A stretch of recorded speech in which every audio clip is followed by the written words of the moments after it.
আমাদের প্রাণের দাবি 20% বাড়ি ভাড়া, 1500 টাকা মেডিকেল এবং 75% আমাদের উৎসব ভাতা সেটা দিতে হবে। বারংবার আমাদেরকে বলা হচ্ছে দেওয়া হবে, সকালে না বিকালে, বিকালে না সকালে। হঠাৎ করে দেখলাম তথাকথিত শিক্ষক নেতা দালাল ভণ্ড মেহেরপুরের ওই জাকির, এই দালাল আমাদের শিক্ষা উপদেষ্টা আবরার সাহেবের রুমে অবস্থান করছেন। উনি বারবার বলছেন আপনাদের জাতীয়করণ করে দেব। আমি বলি ভাই জাকির, আপনি 8 বছর আগে রিটায়ারমেন্ট দেখেছেন, আপনি কি উপকারে আমার লাগবেন? আপনি আমার কোন উপকার করতে পারবেন না। আজকের এই মানববন্ধন, গাঙ্গীর এই মানববন্ধন থেকে আমরা জাকিরকে গাঙ্গীতে অবাঞ্ছিত ঘোষণা করছি। আমরা কোনোভাবে এই দুর্নীতিবাজ তথাকথিত কেন্দ্রীয় নেতা হিসেবে তিনি নিজেকে দাবি করেন, এই শিক্ষক নেতাকে গাঙ্গীতে প্রবেশ করতে দেব না। আপনারা কি সংগ্রামী সাথী বন্ধুরা আমার, সহকর্মী বৃন্দরা আমার, আমাদের সাথে সংহতি ইতিমধ্যে জানিয়েছেন সাবেক এমপি জনাব আমজাদ হোসেন, আমাদের সাবেক প্রধান শিক্ষক আব্দুর রাজ্জাক স্যার এবং অসংখ্য ছাত্রছাত্রী আমাদের এখানে উপস্থিত আছেন। আমি সবাইকে আমাদের বাংলাদেশ শিক্ষক কর্মচারী কল্যাণ সমিতির পক্ষ থেকে আন্তরিক ধন্যবাদ এবং মুবারকবাদ জানাচ্ছি এখানে অংশগ্রহণ করার জন্য। আর ধিক্কার জানাচ্ছি ওই সকল প্রতিষ্ঠানের প্রধান সহ শিক্ষকদের, যাদেরকে বারবার আহ্বান করার পরেও আজকে আপনারা সমাবেত হননি।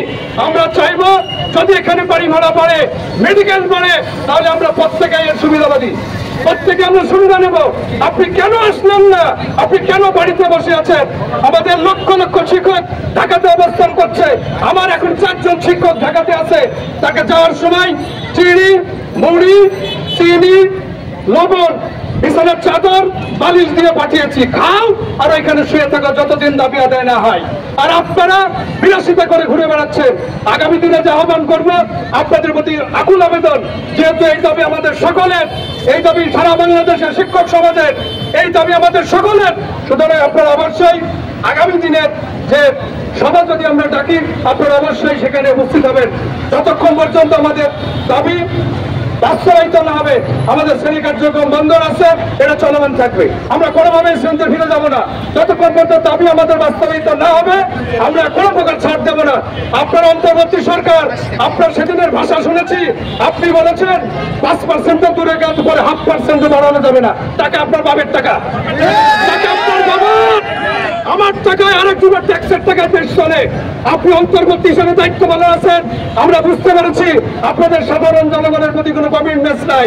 যদি থাকতো অসংখ্য উপদেষ্টাদের আমরা বিভিন্ন অনিয়ম এবং দুর্নীতির কথা শুনতে পাচ্ছি, এটা শুনতাম না আমরা। সুতরাং সাবধান হয়ে যান, শিক্ষকদের নিয়ে বাজে কথা বলা বন্ধ করবেন। যদি বন্ধ না করেন সারা বাংলাদেশের শিক্ষক আমরা একসাথে রাজপথে নিয়ে যাবো এবং আমরা এক দফার দাবিতে চলে যাবো যে শিক্ষক উপদেষ্টা সিআর আপনার পদত্যাগ। সবাইকে ধন্যবাদ জানাচ্ছি আমাদের অংশগ্রহণ করার জন্য। এ পর্যায়ে কথা বলবেন আজকের অনুষ্ঠানের সম্মানিত